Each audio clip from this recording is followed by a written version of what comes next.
투자와 고용, 소비 이게 삼박자가 잘 맞아 떨어지려면은 사실은 좀 시간이 좀 많이 필요하긴 합니다. 다만 이제 시장이라는 건 먼저 선행하는 습관들이 있기 때문에 선행하는 구조적인 부분을 봤을 때 지금 반도체 너무 안 좋고 1분기 조 단위로만 몇 조씩 적자가 나는 상황이지만 2분기 저점으로 해서 3분기부터는 반도체 뭐 공급 부족이 날 수도 있다. 이런 얘기 나오니까 미리 움직이는 거거든요. 그래서 항상 시장 한 6개월 정도 먼저 선행한다라는 점, 뭐 그런 부분들이에요. 그래서 아직까지 경기가 좋아졌다 내지는 금리가 꺾여서 오히려 주식시장이 더 좋아질 수 있다라는 확신은 부족하지만 뭐 어느 정도 바닥에 대한 느낌 이런 부분들을 가지고 저점에서 지금 들어오고 있지만 아까 말씀 주신 대로 2,500을 넘기에는 뭔가 좀 확신이 좀 필요하지 않을까 싶습니다. 조금 더 상황을 지켜봐야겠네요. 네. 이런 종목 장세에서는 개인 투자자가요, 기관 투자자보다 유리한 면이 있는 건가요? 당연하죠. 개인 투자자는 내가 사고 싶을 때 사고 팔고 싶을 때 팔 수 있잖아요. 네. 누가 막 사는데 너 뭐 팔지 마! 막 이럴 수 없잖아요. 네. 너 이거 빨리 사! 이러지도 않잖아요. 그러니까 좀 순발력?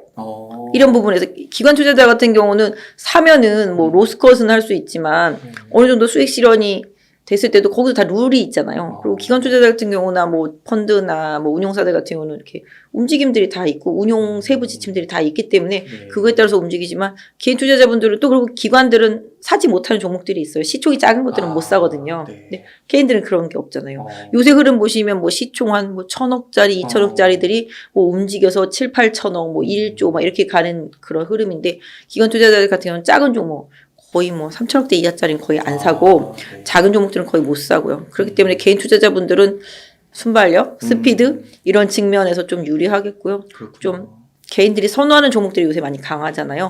네. 몰려가서 사는데 사실 경계해야 될 부분도 분명히 있습니다. 저한테도 문자 하루에 한 5-6개 오거든요. 맞아요. 뭐 우리 리딩방 들어오라, 뭐 1000% 수익률 보장한다, 뭐 무슨 동네 사시는 누구누구 씨는 뭐 여기 들어가지고 뭐 몇백만을 벌었다, 계좌 인증 뭐 이런 거 날라오잖아요. 그러니까 그런 사람들이 집중적으로 또 그런 사람들을 꼬셔서 집중적으로 종목을 얘기하고 또 집중적으로 그런 이슈를 막 퍼뜨리면서 주가를 막 급등시키는 그런 경향이 없지 않아 있습니다만은 개인 투자자분들은 아까 말씀드린 대로 뭐 솔직히 그런 거죠. 나만 아니면 돼라는 생각으로 임한다는 것 자체가 불편할 수도 있고 상대한테는 너 때문에 내가 손실을 보는 그런 상황이 될 수도 있지만 너 때문에 내가 또 수익을 보는 상황도 될 수 있잖아요. 남들보다 빨리 사고 빨리 팔면 되는 거잖아요. 그러니까 그런 걸로 인해서 개인 투자자분들이 지금의 1, 2, 3월 달 장세를 마냥 쉽게 생각하시지만 또 결국은 또 쉽지 않은 게 또 시장입니다. 원래 10개 주고 100개 뺏는 게 시장이에요. 네. 그렇지 않아요? 1,000만 원으로 2,000만 원을 벌었어요. 그럼 2,000만 원이 됐으면 따블이 났잖아요. 네. 그럼 2,000만 원에서 50%만 손실 나도 다시 또 원금이 그렇죠. 되는 거거든요. 근데 개인들이 돈을 벌다 보면은 겁이 없어져요. 그렇죠. 여기서 내가 1,000만 원 질러서 그때 1억 질렀으면 1억 벌었을 텐데 1,000만 원밖에 못 질러가지고 1,000만 원밖에 못 벌었어. 맞아요. 이렇게 돼버리거든요. 그러면은 이제 달달 긁어와. 그래, 내가 이번에는 한 2,000, 3,000 질르는 거야. 3,000 질렀어. 30%만 손실 나면은 그냥 바로 또 원금 되는 거거든요. 근데 그런 식이에요. 그래서 약간 개인 투자자분들이 너무 좀 이렇게 뭐랄까 뭐 자신감이 생겼을 수도 있죠. 인공지능 로봇 2차 전지 사는 족족 다 갔으니까. 하지만 그것도 시장에서 봤을 때는 저도 20년 넘게 주식을 하면서 느낀 입장에서는 이것도 학습 효과라는 거죠. 학습 효과가 무섭잖아요. 양치기 소녀 효과. 온다 했는데 계속 안 왔잖아요. 나중에 왔는데 안 믿잖아요. 맞아요. 이런 것처럼 지금도 빠지면 사면 올라가고 빠지면 사면 올라가고 그랬거든요. 결국은 나중에 빠지면 그래 이 금이라도 사야 돼. 계속 빠지죠. 네. 물 타고 보면은 한 3년 동안 못 파는 상황이도 분명히 개별주들은 올 수가 있습니다. 그렇기 때문에 이런 부분들을 분명히 경계하고 수익을 내기 위해서 매매하는 건 좋지만 자기만의 투자 원칙, 매매의 원칙 이거는 분명히 있어야 되고 이건 꼭 지켜주셔야지만 시장에서 계속 길게 오래 살아남을 수 있고 수익을 지킬 수 있다라고 봅니다. 또 이렇게 작은 것만큼 또 리스크도 있으니까 잘못 사면 3년 동안 다시 회복하지 못하고 더 이상 못할 수도 있는 거고. 10년 간 것도 있고요. 그렇죠. 3년 뒤에 없어지는 것도 있고 그렇기 때문에 네. 조심은 항상 하셔야 됩니다. 아, 네. 그러면요. 어느덧 보니까 지수가 또 거의 2,500까지 왔더라고요. 2,400 후반까지 이렇게 왔는데 혹시 보실 때 지금이라도 그러면은 좀 주식을 네. 사야 하는지 아니면 현금과 주식의 비중을 좀 어느 정도 가져가면 좋을지 그런 게 좀 있을까요? 일단 저는 강세장에서도 현금은 항상 30%는 가지고 가고요. 네. 네, 몰빵은 하지 않아요. 네. 그리고 지금은 솔직히 약간 인공지능 로봇 2차 전지 쪽들이 좀 과하게 올라온 다음에 지금 인공지능은 좀 꺾였고 네. 로봇도 좀 살짝 꺾일 것 같이 쉬고 있고 2차 전지는 이제 완전히 분출이 된 상태이기 때문에 어떤 면에서 본다라면은 변동성은 좀 있겠지만 뭔가 뚫고 고점을 다시 뚫고 갈 거란 생각은 살짝 저는 개인적으로 안 들거든요. 그러니까 이 변동성은 분명히 있겠죠. 4989 변동성은 있겠지만 다시 고점을 갱신하면서 주도적인 역할로 직전 고점을 뚫고 시장을 다시 리딩하겠다라고 생각하지는 않아요. 그렇기 때문에 지금 제가 봤을 때는 오늘만 놓고 본다라면은 좀 오늘 뭐 바이든이 뭐 암 정복하기 위해서 뭐 암을 빨리 발견하고 암을 뭐 치료해서 2025년까지 암의 치료율을 50%뭐 높이겠다 막 이런 얘기만 해도 암과 관련되어 있는 오늘 항암제들, 이중항체들 많이 올랐거든요. 뭐 물론 14일부터 아까 말씀드린 대로 미국 암학회가 있기 때문에 종양학회 있기 때문에 그렇긴 합니다만은 시장도 이제 아는 거죠. 이쪽 너무 빠졌다. 과하다. 뭐 이런 생각들이 좀 있다 보니까 나름대로 최근에 뭐 퍼포먼스를 내는 종목들이 많이 있었어요. 바이오 섹터에서 뭐 삼천당제약 같은 경우도 많이 올라왔었고요. 네. 그래서 일단은 기본적으로 올해 좀 임상 기대치가 있거나 항암 쪽에서 뭔가 계속 로열티를 받는 기업들도 있고요.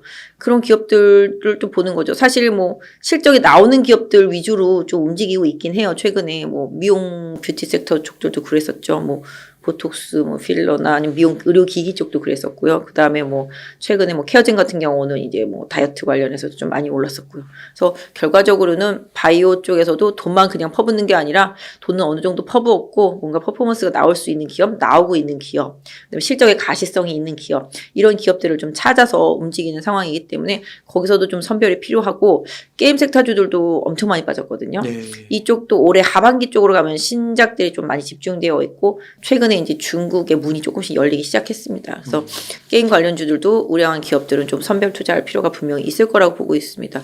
오늘 보시면은 지난주도 그렇고 원전 관련주들도 이제 막 세게 올라와요. 이쪽도 뭐 유가가 올라오니까 분명히 그런 부분이 분명히 있겠죠. 항공우주 쪽들도 분명히 그랬었고요. 그러니까 뭔가 정부의 정책 안에서 움직이는 종목들 중에서 상대적으로 못 오른 것들 쪽으로도 시선이 좀 많이 돌아가고 있는 상태인데 개인적으로는 지금 좀 조정받으면 뭐 최근에 좀 많이 올라오긴 했지만 반도체 소부장 섹터주들 삼성 투자 믿고 가는 종목들 좀 보셔도 될 것 같고 디스플레이 섹터주들도 삼성이 뭐 10년 접었던 OLED TV 다시 하고 뭐 천안에 뭐 국내에서 뭐 투자도 하고 그러니까 디스플레이 소부장 반도체 소부장 이런 쪽들 안에서 확실히 뭔가 올해 1, 2분기 내에 저점 찍고 실적 개선될 수 있는 기업들은 분명히 지금의 조정을 약이라고 생각하시고 지난번에 바닥에서 못 사셨던 분들이라면은 선별 투자를 하기 위해서 종목을 잘 골라내야 되는 시기라고 좀 생각을 합니다. 그러니까 2차 전지랑 인공지능이랑 로봇은 조금 쉬어가는 느낌. 제가 봤을 때는 그런 거 있잖아요. 막 전력 질주 다 하고 나면 아유 나 이제 기운 빠졌다 좀 에너지 충전할 때까지 좀 쉬어야 되겠다 이런 느낌? 그런 느낌인 것 같아요. 그리고 지금 다른 종목들은 아, 나 이제 좀 많이 쉬었으니까 좀 일어나서 좀 걸어볼까? 뭐 이런 느낌? 네. 네, 이렇게 보시면 좋을 것 같아요. 요즘에 하도 2차 전지 관심이 많으셔가지고 2차 전지 조금 질문을 드려보면은 그러니까 2차 전지에 대해서 기대를 많이 갖고 계신 분들은 2차 전지는 펀더멘털적으로 돈을 실제로 벌고 다른 섹터와 다르다. 특히 로봇과 인공지능과는 비할 바가 아니다. 바이오도 아니고. 네네. 그래서 앞으로 뭐 계약도 3년 동안 다 맺어져 있고 갈 거다. 그런 주장에 대해서는 좀 어떻게 생각하시나요? 그 논리는 3년 전부터 계속 나왔었던 논리인 것 같아요. 3년 전부터 계약 계속. 왜냐하면 계속 계약 수주 공시를 터트리고 그 다음에 셀 업체들은 계속 공장 증설 조인트 벤처 이런 거 계속 터트리면서 올라왔고 그러다 보니까 그 셀 업체들을 납품하는 기업들은 이거 먹을거리가 이만큼이나 늘었네 막 이런 거잖아요. 그런데다 또 미국 안에서만 생산해야 된다라고 생각했던 부분들이 좀 풀려서 뭐 FTA 체결된 쪽으로 내지는 뭐 양극할, 은극할 물질은 뭐 우리나라에서도 해도 되니까 뭐 이런 부분들에서 약간 조금 완화적인 시각들, 그 다음에 테슬라가 작년 연말부터 시작해서 실적 딱 까봤는데 판매 대수가 생각보다 괜찮았네? 이때부터 달리기 시작했거든요. 지금도 계속 가격을 내린단 말이에요. 전기차 가격을 계속 내린다라는 거는 더 많이 팔릴 수 있다라는 거잖아요. 그러다 보니까 이 부분으로 인해서 판매 대수 늘어나고 뭐 시장 확장되고 이런 부분들이 실제적으로 수치적으로 다시 보여지다 보니까 알던 거지만 그러네? 그럼 또 가.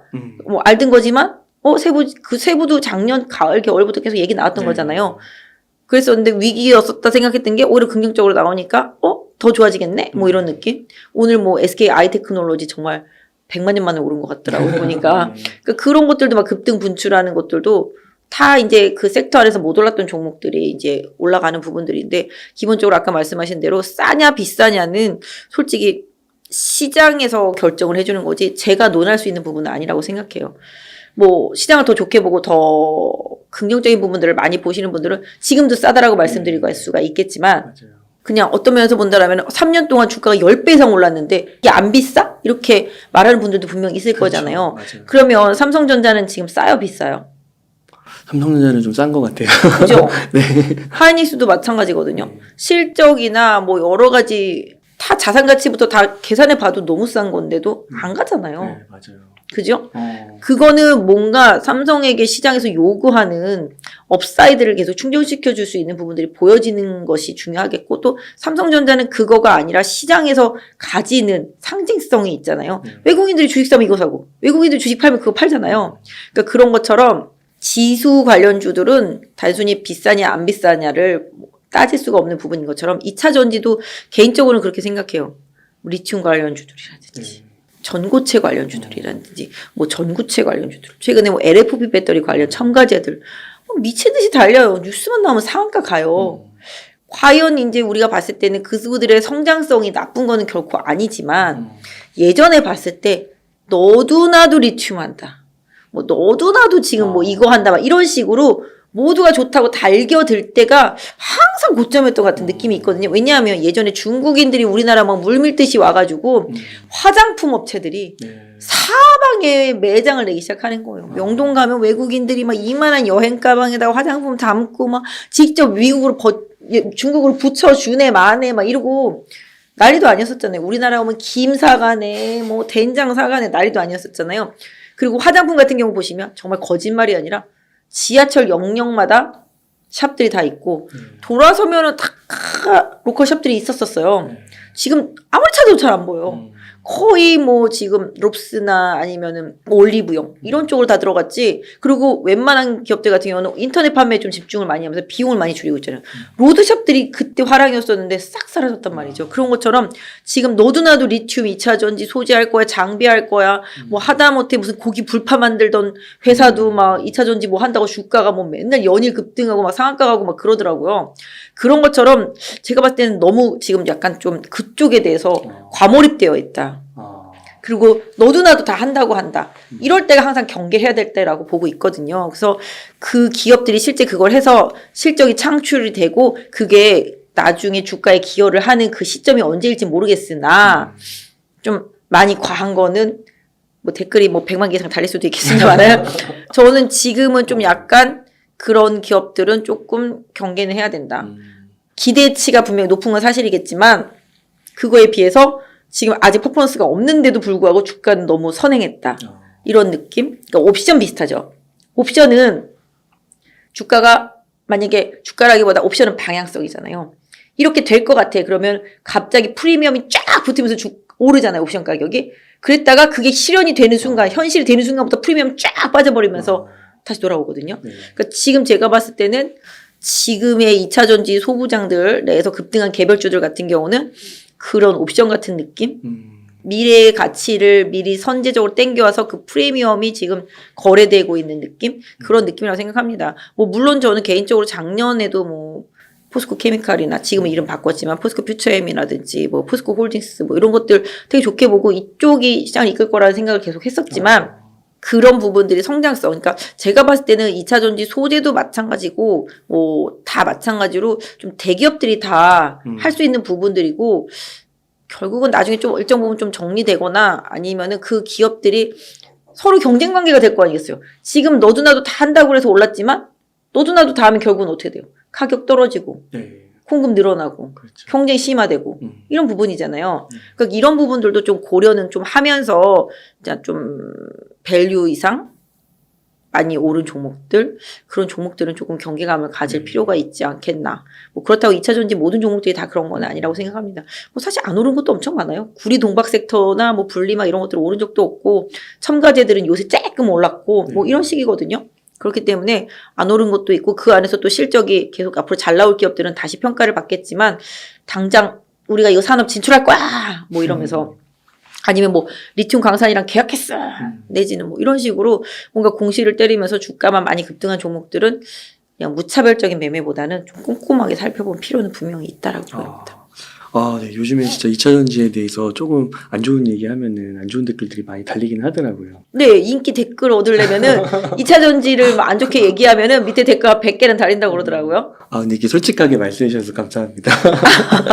아니 근데 저는 댓글 달고 상관없는데 제가 2차 전지를 나쁘게 얘기하는 게 아니라 맞아요. 그냥 그 현상을 얘기하는 거예요. 어. 너도 나도 다 한다고 그랬을 때 그 붐업됐을 때 부분들을 개인 투자자분들이 잘 이용을 해서 수익 실현을 하시는 게 중요하다. 너무 과몰입하다 보면은 결국은 그게 나중에 과다 경쟁, 가격 이하, 가격 내려가고 재살 깎아먹기가 되는 거잖아요. 뭐 물론 2차 전지 전기차 시장이 워낙 크기 때문에 괜찮다라고 생각하실 수도 있겠지만 뭐 지금의 그런 시작이 결국은 나중에 우리나라에서만 그렇게 만드는 건 아니거든요. 다른 나라들도 다 하겠다고 난리칠 거 아니겠어요. 네. 미국 내에서도 다 하겠다고 난리칠 거 아니겠어요. 그러다 보면 이제 전 세계적으로 막 그렇게 되는 거 아니겠어요? 소재라는 것들이. 그리고 또 지금 뭐 펫배터리 하는 것들도 계속 거기서 펫배터리 해가지고서 나중에 어느 순간부터 재생산돼서 나오는 재료들이 나오다 보면 신규로 뭔가 그걸 하려고 했던 사람들은 가격이 떨어질 거 아니겠어요? 그 펫배터리에서 나오는 그 소재들의 가격들이 분명히 있기 때문에, 양도 있기 때문에, 그렇기 때문에 분명히 제가 봤을 때는 뭐 물론 펫배터리 리사이클링 산업은 중요하다고 생각합니다. 네. 왜냐면 소재라는 게 무궁무진한 건 아니기 때문에. 그래서 리사이클링 산업 같은 경우는 분명히 실적이 꽂히고 뭐 기업의 가치를 평가받으면서 물론 셀 사업과 뭐 전기차 사업과 동행하는 구조가 될 거라고 보고 있지만 아까 말씀드린 대로 무분별하게 뭐 전고체 리튬 뭐 이런 쪽으로 해서 너무 아까 제가 말씀드린 좋은 회사가 그런 게 아니라 나도 할래 너도 할래 뭐 이런 식으로 막 공시 내면서 주가가 막 오른 기업들 실질적으로 향후에 실적이 어떻게 찍힐지 모르기 때문에 그런 것들을 좀 경계하라고 말씀을 드리는 거지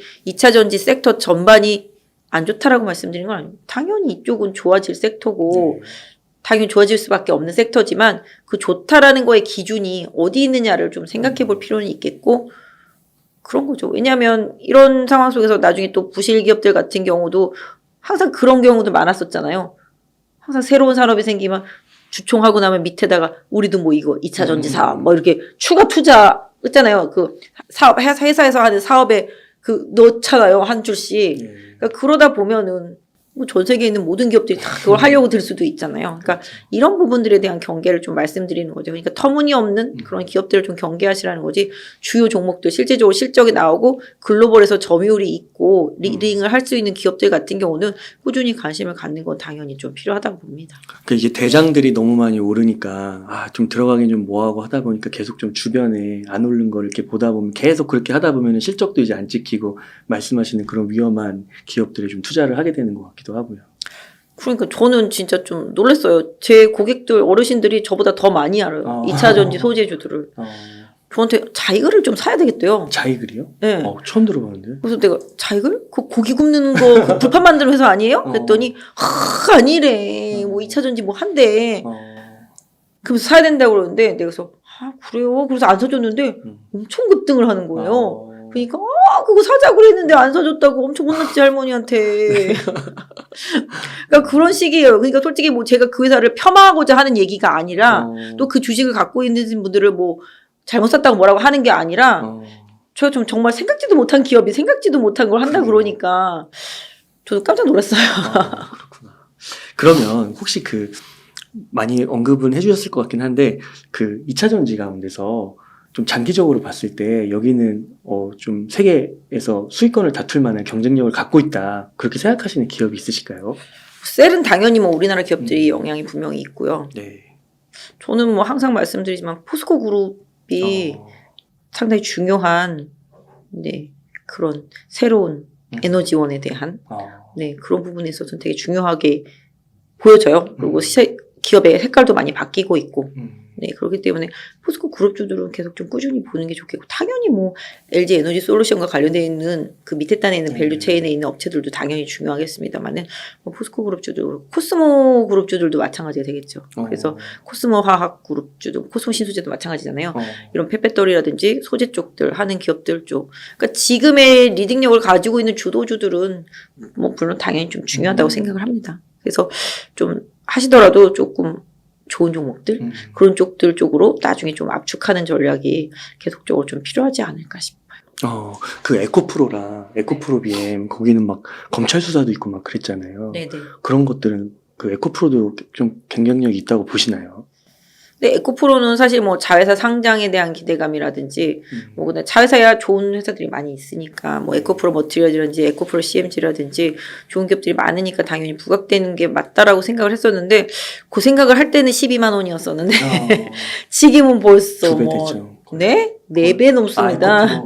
에코프로 네. 4배 넘습니다. 네, 그래서 그런 부분들 생각하면 좀 뭐랄까 좀 너무 달렸다 뭐 이런 느낌 지울 수 없어요. 왜냐하면 이 회사 같은 경우도 지금 MSCI 지수 편입 기대감 때문에 분명히 오른 것도 있고요.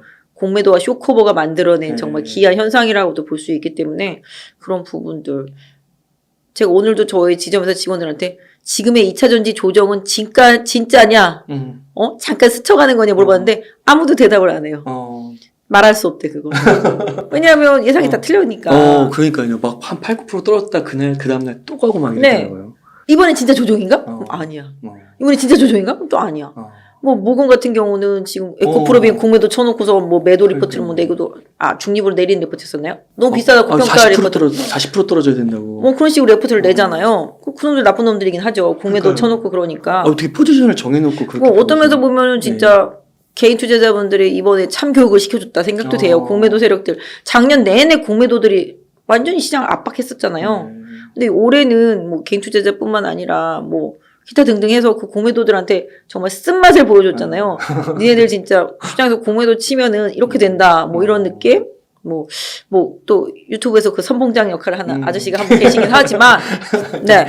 그래서 궁극적으로 공매도들이 올해는 진짜 좀 쓴맛을 봤다. 아무튼 제가 봤을 땐 공매도는 진짜 맛 좀 봐야 되는데, 다른 섹터에서도 뭐 이거와 못지않게 다른 현상도 나올 수도 있으니까, 새로운 또 공매도 쳤던 그런 쪽에서 진짜 좀 쓴맛을 계속 좀 볼 수 있는 환경이 된다라면은 올해는 개인 투자자분들한테 그동안 고생시켰던 한 3년 동안 고생했던 종목들이 좀 새롭게 다른 주가의 흐름을 좀 보일 수도 있지 않을까. 근데 모르겠어요. 근데 이게 업황이 좋은데도 불구하고 공매도를 치고 안 좋다라고 얘기하면서 뭔가 수익을 얻으려고 했던 사람들은 진짜 이번에 된통 당한 거잖아요. 그러니까 사실 그런 것들을 미리 이제 감지하고 안 좋은 업황 쪽에 공매도를 많이 쳐놨겠죠. 그런 상황 속에서 갑자기 좋아지는 현상들이 나타나면 뭐 뜨끔할 수밖에 없는데 뭐 사실 에코프로 같은 경우는 공매도 쳤는데 매수 들어가.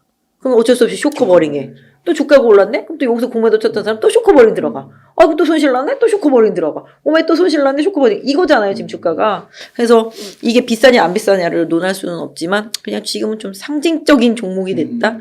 뭐 2차 전지계의 정말 상징적인 종목이 됐다라고 말씀드릴 수 있을 것 같아요. 그래서 비싸다 싸다는 제가 지금 말씀드릴 수도 없고 저는 상대적으로 좀 실적 대비해서 좀 못 오른 종목들 이런 종목들은 계속 2차 전지 내에서 관찰 필요하겠고 관심도 필요하겠다 좀 말씀드릴 수 있을 것 같아요. 그 주가 급등 부분 빼고 기술력 측면에서는 에코프로 BM 괜찮다고 보시나요? 에코프로 BM이요? 네, 뭐 에코프로도 마찬가지고 사업 활동이나 이런. 그럼요. 네네네. 지금 2차 전지라든지 2차 등등 이런 새로운 에너지와 관련되어 있는 쪽에서는 당연히 좀 좋다라고 생각합니다. 뭐 그래서 상대적으로 최근에 에코프로 BM 이렇게 올랐는데 LNF는 하나도 오른 게 없네. 그러면서 많이 올랐었잖아요. 비교를 하다 보니까.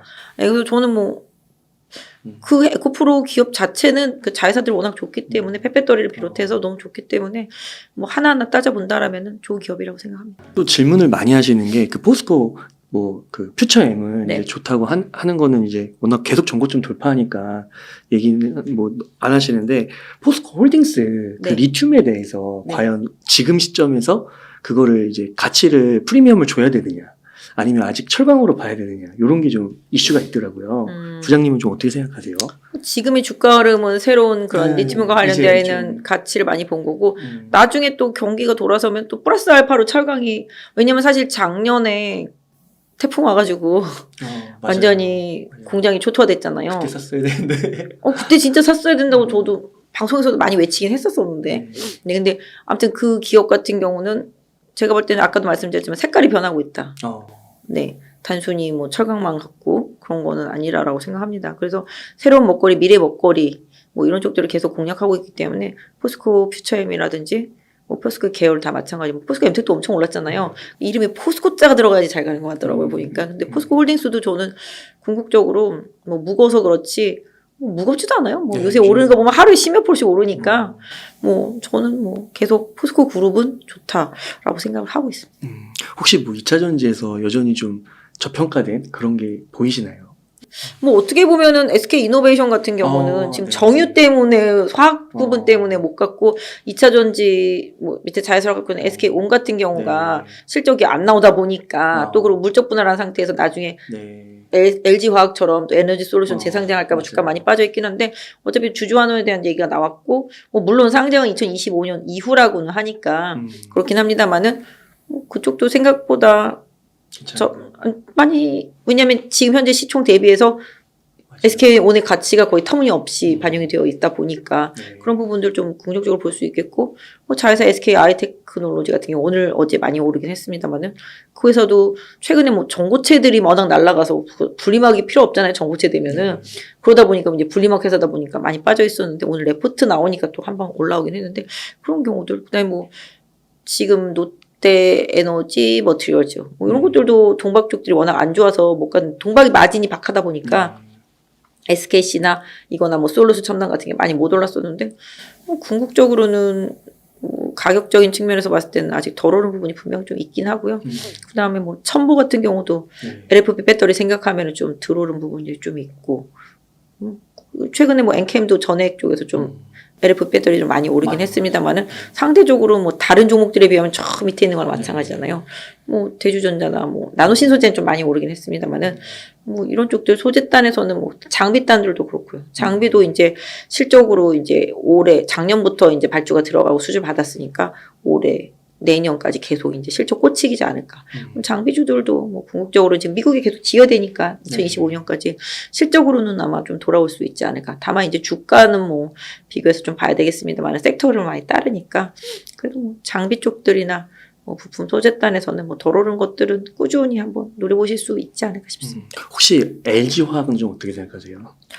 LG화학도 거의 비슷하죠. LG화학 같은 경우도 LG화학은 바이오도 품고 있고 그다음에 뭐 이제 화학 부분도 있고 그다음에 뭐 2차 전지 소재 쪽도 분명히 있는데 그런 부분들이 지금 뭐 주가 사실 이것도 대형주다 마찬가지이기 때문에 움직임이 좀 없습니다만은 화학 부분이 안 좋은 부분이 개선이 되고 경기 민감주들이 움직이는 사이클이 온다라면은 뭐 거기 플러스 알파로 또 움직일 수도 있지 않을까. 그래서 제가 봤을 때는 LG화학 괜찮게 보여요. 그리고 긍정적으로 보여요. 그래서 아까도 말씀드렸지만 포스코 케미칼과 포스코 홀딩스의 관계라면은 뭐 LG화학과 LG 에너지 솔루션의 관계를 생각해 봤을 때도 LG화학도 분명히 지금 경기 민감주들이 경기가 안 좋아서 못 갔지만 화학 시황이 좀 돌아오는 흐름이 나타난다라면은 긍정적인 부분도 추가로 볼 수 있지 않을까 싶습니다. 아, 네, 감사합니다.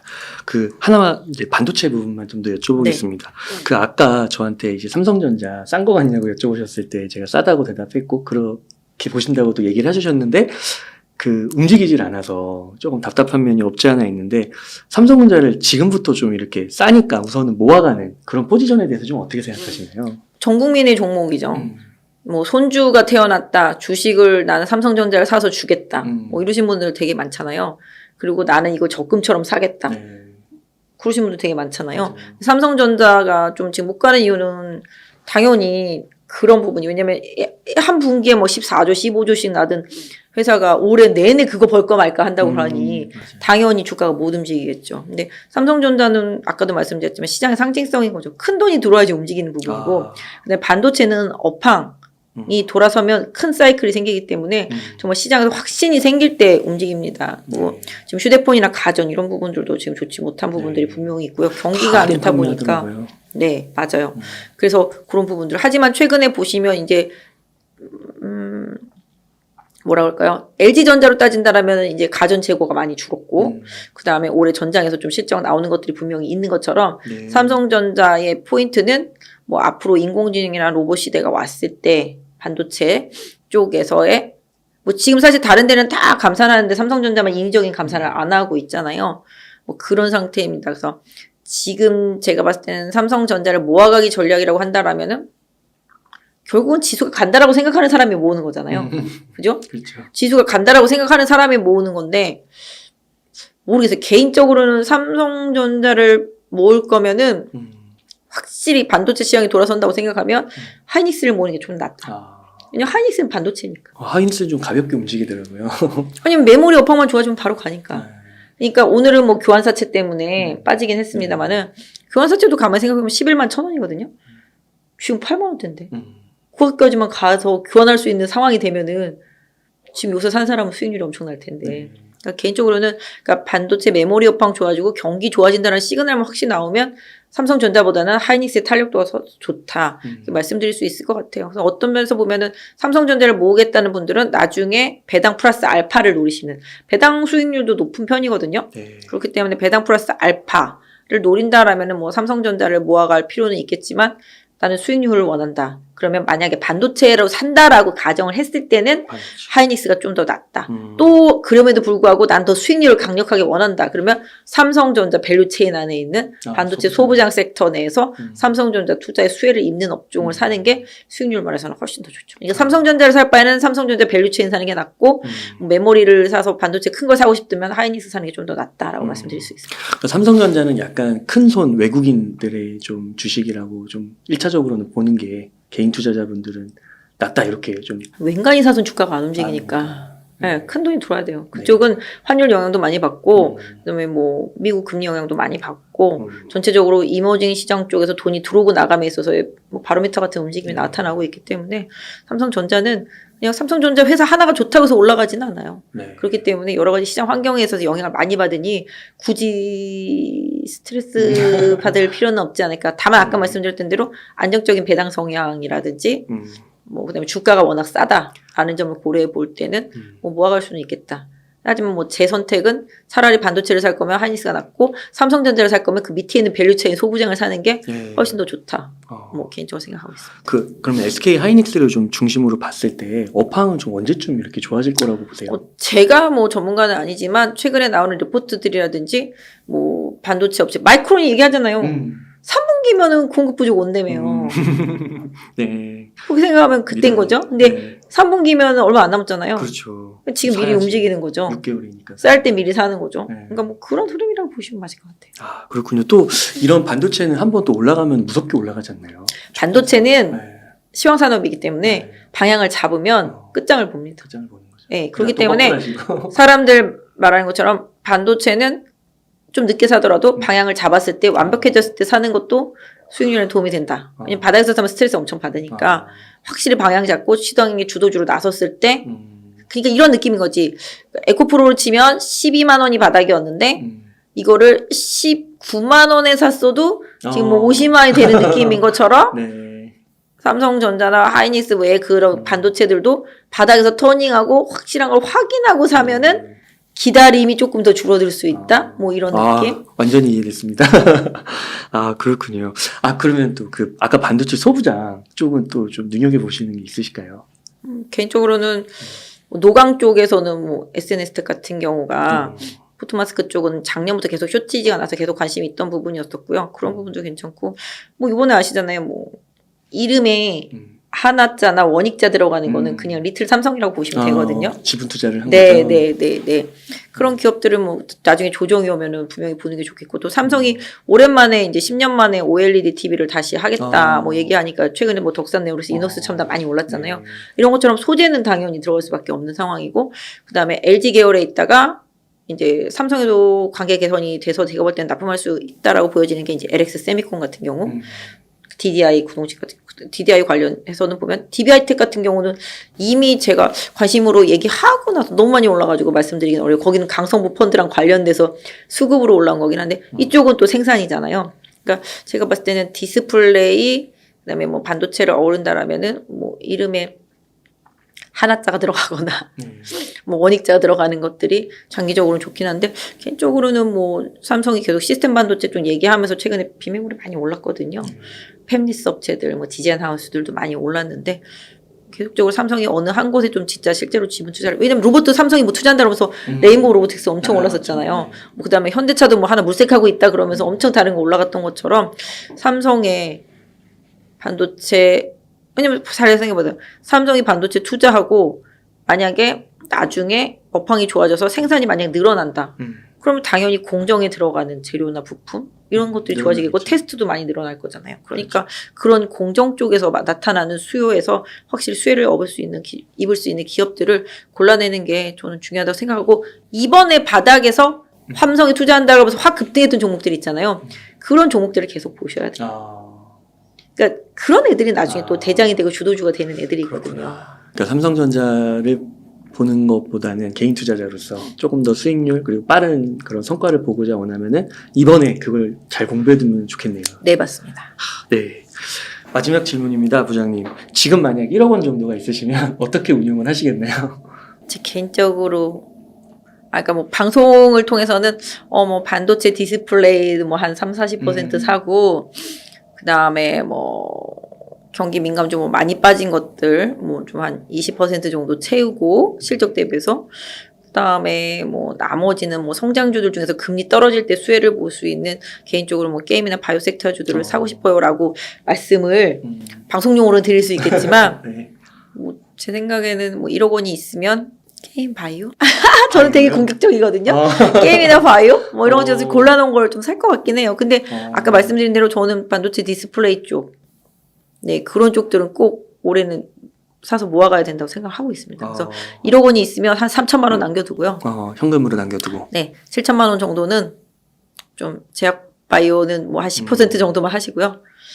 게임도 한 20% 정도 뭐 하시고 나머지는 IT 쪽에 디스플레이, 반도체 이런 쪽들 쪽에서 좀 보시고 간간히 뭐 금리가 좀 내려간다, 뭐 시장이 좀 안정되고 부동산 문제 없다, 뭐 이러면은 정말 망가질 대로 망가진 뭐 건설과 건자재 쪽 어느 순간 뭐 제가 봤을 때는 뭐 우크라이나 재건이라든지 뭐 기타 등등 재건 수요들이 있을 수 있기 때문에 지금 최악인 것들을 어느 정도 좀 담아놓고 장기로 가는 전략 뭐 이런 것도 괜찮을 것 같아요. 사실 1억 원이면 큰 것 같은데 주식 살려다 보면 좀 쪼개다 보면 저것도 좀 사야 될 것 같고 요것도 좀 사야 될 것 같고 막 이렇더라고요. 하지만 제가 봤을 땐 지금 시장은 좀 많이 빠진 쪽에서는 뭐 장기 투자를 할 수 있는 좋은 종목들을 선별해서 투자하는 전략 당연히 필요하겠지만 지금 시장은 좀 트레이딩하는 시장이기 때문에 전체 자산의 한 1-20% 정도는 트레이딩 하는데 조금 활용을 하셨으면 좋겠다 말씀드릴 것 같아요. 네. 오늘 처음 이제 부장님 뵙고 인터뷰하는데 진짜 막힘이 없으시고 정말 섹터를 넘나드시면서 너무 편하게 이렇게 이야기하시는데 혹시 그 공부를 평소에 어떻게 하세요? 저요? 네. 실전? 실전으로? 그거는 이런 것 같아요. 저도 이제 주식을 1998년? 그때부터 IMF 이후에 했으니까, 그리고 저도 중간에 한번 깡통도 차고, 막, 그랬어요? 벤츠 몇 대는 날린 것 같은데, 뭐 상패도 많이 당하고. 그랬어요? 왜냐면 이게 주식이 되게 좋은 게, 야, 이거 너만 알고 있어? 야, 이거 뭐 한대. 뭐 이거 좋은 거 뭐 나온대. 네. 이런 걸로 친구 믿고 샀다가 많이 당했거든요. 초창기에. 근데 주식을 공부하는 거는 저는 그렇게 생각해요. 좀 단편적으로 이 종목, 요거 이런 것만 공부해서는 안 되는 것 같아요. 지금도 말씀하셨지만 제가 그냥 모든 걸 다 아는 것처럼 보이실 수 있겠지만 그거는 이제 오랜 시간 동안 제가 그 업종들을 계속 봐오고 계속 실전에서 매매해 왔기 때문에 이런 경우에는 이런 상황이고 이럴 때는 이런 상황이다라는 거, 그다음에 경기 순환 사이클을 항상 공부를 하고 보고 있으니까 금리가 떨어질 때는 뭐 이런 버블링이 나올 수 있는 그런 종목들을 사야 돼. 네. 그다음에 금리가 올라갈 때는 안정적인 배당과 이익 가치가 있는 그런 종목들을 사야 돼.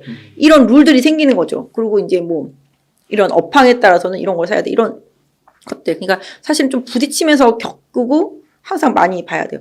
사람들이 무슨 종목을 그렇게 한 400~500개씩 하루 종일 보냐고 그러는데 저는 어차피 방송을 하고 고객분들한테 상담을 해주고 또 제가 고객 자산을 운용도 하고 이러고 있기 때문에 이렇게 하나만 보면은 되게 편협해지거든요. 그러면 그러니까 2차 전지만 보고 로봇만 보고 인공지능만 보고 달려왔는데 어느 순간 저기든 다른 바이오나 게임주들이 너무 많이 올라와 있으면 되게 좀 그렇잖아요. 그럼 나는 이미 이쪽으로 이동할 수 있는 시간을 잃어버리게 되니까. 그래서 개인 투자자분들한테 드리고 싶은 거는 사실 저는 좀 기술적 분석을 많이 좋아해요. 공부도 많이 했고. 근데 이 기술적 분석이 되게 중요한 게 이걸 모르면 손절을 할 수가 없어요. 이걸 모르면 손절할 수가 없어요. 보통 주식을 오래 하셨던 어르신들 같은 경우는 야, 저거 많이 빠진 것 같다. 좀 한번 사봐라. 이런 감이 좀 있는데 그래서 차트를 보면 진짜 많이 빠지긴 했는데 내가 봤을 때는 아직 바닥이 아닌데도 사고 싶어 하신단 말이에요. 근데 그게 결과적으로 뭐 하루 이틀 있다 바닥을 잡고 터닝하는 신호가 나올 수도 있겠지만 더 빠질 수도 있는 상황이잖아요. 근데 이게 더 빠질 수 있느냐, 바닥이냐, 이게 비싸냐, 싸냐는 공부를 해봐야 아는 거고요. 그 기업에 대한 부분들도. 근데 이게 기술적 분석은 매매에 있어서 내가 수익을 어느 정도 더 끌고 갈 수 있느냐, 내가 더 손실을 얼마나 덜 볼 수 있느냐, 이거를 만들어주는 기본이에요. 그러니까 뭐라 그럴까요? 전쟁터에 나가는데 총이 없으면 안 되잖아요. 그렇죠. 내 돈이 총알이라고 생각한다라면은 차트를 보는 그런 기술적인 분석들은 총이라고 생각하면 총알을 아끼는 거네요. 네, 맞아요. 저는 그렇게 생각을 합니다. 그리고 차트는 모든 사람들이 다 후행적이라고 생각을 하지만 차트의 흐름이나 그날 하루의 움직임만 봐도 아, 이게 내일 뭔가가 있을 수 있겠구나. 악재가 있을 수가 있겠구나. 호재가 있을 수 있겠구나. 이런 걸 느끼실 만큼 종목을 공부를 많이 해야 돼요. 왜냐하면은 그런 거 있잖아요. 이 종목을 계속 1년 동안 보고 있었어. 이런 놈이 아닌데 좀 이상해. 뭔가 변화가 생기기 시작했어. 거래가 좀 달라졌어. 그리고 맨날 빠지던 놈인데 빠지기만 하면 누가 밑에서 계속 사는 느낌이 있어. 차트의 아래 꼬리가 계속 달려. 그리고 항상 양봉 마감해. 좀 이상한데? 거래가 없던 놈인데 거래가 생기기 시작했네? 이런 부분들. 그러면 그 종목에 대해서 계속 오래 봤던 사람이 느낌이 오잖아요. 그렇죠. 그럼 살 수 있잖아요. 그러니까 그런 부분들은 차트를 보는 것도 중요하고 내가 이제 나만의 종목들을 뽑아놓고 그 종목을 계속 관찰하는 것도 많이 중요해요. 그래서 뉴스를 많이 봐요. 저는 작년 말부터 1월 초부터 계속 방송 나가서 손님들한테 계속 말했던 것 같아요. 아니, 방송을 보시는 분들한테 뉴스 많이 보세요. 이슈 많이 보세요. 지금 뉴스가 먹히는 장이니까 네. 뉴스를 많이 보시고 그 뉴스에 따른 종목들을 공부하시는 게 되게 중요하거든요. 지금 뉴스가 끊임없이 공급이 되고 있으니까. 그 다음에 뉴스를 많이 보라는 이유는 이런 거예요. 뉴스도 안 보면서 그 종목에 대한 뭔가 호재가 있는지도 모르면서 그냥 막 살 수는 없잖아요. 하지만 제가 아까 뭐 기술적인 분석도 말씀드렸지만 이런 거예요. 내가 어떤 종목을 샀는데 그 종목이 고점인가 저점인가를 느낄 수 있는 바로메타는 뉴스. 잘 봐요. 아무리 좋은 호재가 나와도 주가가 더 이상 올라가지 않을 때가 있어요. 오히려 호재가 나올 때마다 빠질 때가 있네. 그럼 그 종목은 호재가 더 이상 먹히지 않는 수준까지 올랐다는 거잖아요. 그렇죠. 시장 참여자들도 관심이 없다는 거잖아요. 호재가 그렇게 나오는데 주가가 안 올라가면 안 산다는 거잖아요. 근데 또 악재가 아무리 많이 나와도 주가가 더 이상 안 빠지는 순간이 와요. 네. 오히려 악재가 계속 나오는데 주가가 올라와. 그럼 그건 그 바닥인 거잖아요. 네. 그러니까 호재가 계속 나와도 주가가 더 이상 못 올라간다면 그 종목은 고점인 것이고 악재가 계속 나와도 더 이상 빠지지 않는다라면은 그 종목은 저점이라고 생각하시면 답이 될 것 같아요. 그래서 항상 뉴스 많이 보시고 그 다음에 레포트 같은 경우도 좀 많이 보시고요. 뭐 시장에서 쉽게 구할 수 있으니까 요새는 많이 보시고 그 다음에 기술적 분석은 최소한의 내 자산을 지킬 수 있는 도구라고 생각하시고 공부를 좀 하시는 게 좋아요. 그리고 그냥 남의 말 받고 투자하는 거는 아닌 것 같아요. 왜냐면 누가 이거 좋다더라. 누가 저거 좋대더라. 방송에 나온 사람이 이거 사보래더라. 기준이 없어져. 그 사람이 사보라고 그랬는데 팔 때는 알려주지 않을 수도 있잖아요. 그러니까 내가 그 사람을 말을 믿고 사더라도 내가 매도할 수 있는 그 기준 자체는 좀 세워놓으시는 게 좋을 것 같고요.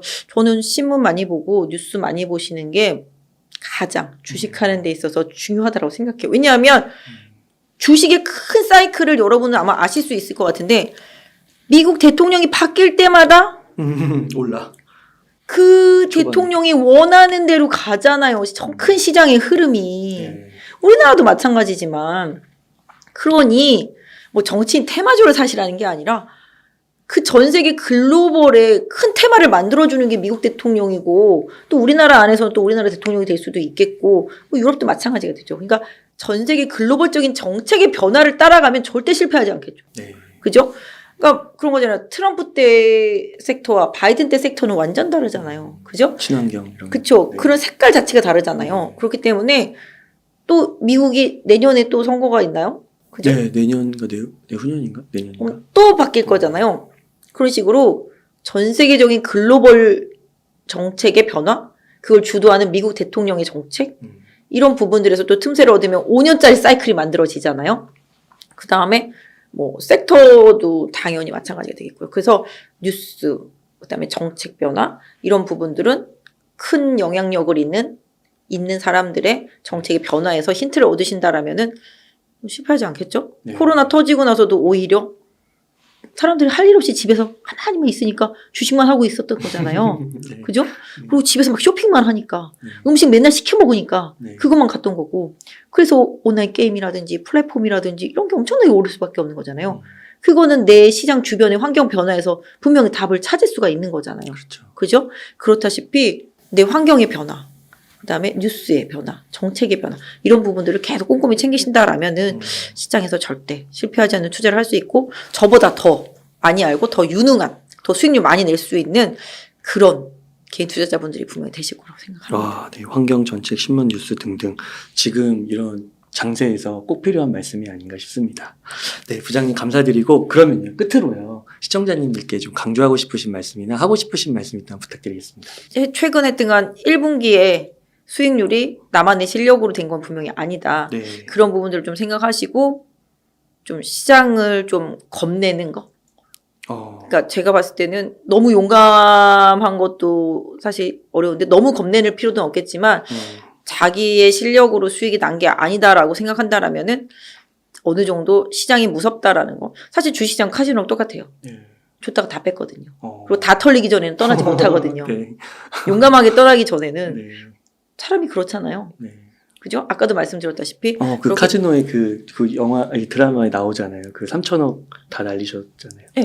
중소기업 사장님. 그러니까 그게 사람이 그래요. 사람의 욕심을 계속 자극하고 그런 것들이 바로 이 시장이거든요. 네. 그렇기 때문에 저는 너무 욕심낼 필요도 없고 남의 수익 낸 거를 너무 시샘할 필요도 없고 내 수익이 작다고 생각할 필요도 없고 더 큰 수익을 내기 위해서 욕심을 내기 위해서 무리하게 돈을 끌어오거나 뭐 이러지 않는 게 좋다라고 생각을 해요. 그래서 개인 투자자분들은 항상 본인만의 목표치를 생각해 놓고 그 목표치가 달성됐을 때는 스톱할 수 있는 네, 그런 마음가짐이 항상 중요하다. 그리고 손절은 분명히 저희가 배울 때 10번의 매매 중에 손절을 7번 하더라도 3번만 제대로 수익 나면 절대 손해보지 않는다고 배우거든요. 이 손절을 못하기 때문에 다음 걸 뭔가 사야 될 기회가 왔을 때 물려 있어서 이걸 못 사서 수익을 더 못 내는 게 더 손실이 크거든요. 그러니까 손절을 반드시 제가 맨날 말해요. 제 손님들한테도 그렇고 아니 손가락이 있는데 왜 손절을 못해요. 매도하고 다시 사면 되지. 무슨 말씀인지 아시죠? 네. 매도하고 더 싸게 살 수 있으면 되는 거잖아요. 매도하면 다시 못 살까봐 매도를 못 한다고 그러시더라고요. 팔고 아닌 것 같으면 다시 사면 되잖아요. 네. 누가 팔았다고 뭐라고 혼내는 것도 아니고 저희처럼 막 왜 샀다 팔았냐고 혼내는 것도 아닌데 위에서 손님이 혼낼 수도 있잖아요. 근데 내 돈 갖고 내가 사고 파는데 내가 팔았다 도로 사는데 누가 뭐라고 하겠어요. 그러니까 손절하는 걸 두려워하지 마시고 수익 낸 거에 적더라도 항상 시장이 감사할 줄 아는 그런 자세, 그다음에 욕심내지 마시고 저는 그렇게만 한다라면은 꾸준히 수익을 쌓아갈 수 있다라고 보여지고 자신만의 투자 원칙은 반드시 있어야 된다. 이 부분 좀 강조해드리고 싶어요. 네. 감사합니다, 부장님. 그러면 오늘 인터뷰 이 정도에서 정리하도록 하겠습니다. 이렇게 해서 유한타증권의 박진희 부장님을 모시고 이야기를 나눠봤습니다. 긴 시간 동안 유익한 인사이트 많이 나눠주셔서 감사의 말씀드립니다. 오늘 고생 많으셨습니다. 네, 감사합니다.